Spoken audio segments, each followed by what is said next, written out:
అమరావతి మహిళల పట్ల అనుచిత వ్యాఖ్యల విషయంలో ప్రముఖ యాంకర్ కొమ్మినేని శ్రీనివాసరావు అరెస్ట్ అయిన విషయం తెలిసిందే. ఈ క్రమంలోనే ఆయన్ను గుంటూరు జిల్లా మంగళగిరిలోని కోర్టు ముందు హాజరుపరిచారు.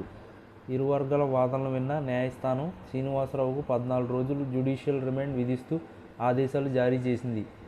కోర్టు ఉత్తర్వుల అనంతరం కొమ్మినేని గుంటూరు జిల్లా జైలుకు పోలీసులు తరలించారు. రాజధాని రైతులు మహిళల ఫిర్యాదు మేరకు గుంటూరు జిల్లా తూళ్లూరు పోలీస్ స్టేషన్లో ఈ కేసు నమోదైంది. ప్రముఖ టీవీ ఛానల్లో కొమ్మినేని నిర్వహించిన చర్చా కార్యక్రమంలో కృష్ణంరాజు అమరావతి మహిళలపై షాకింగ్ కామెంట్స్ చేశాడు. అయితే ఈ వ్యాఖ్యలను కొమ్మినేని సమర్థించినట్లు ఆరోపణలు రావడంతో అదుపులోకి తీసుకున్నారు. ఈ కేసులో కొమ్మినేనితో పాటు మరో జర్నలిస్ట్ వాడవల్లి కృష్ణరాజు కూడా నిందితుడిగా ఉన్నారు.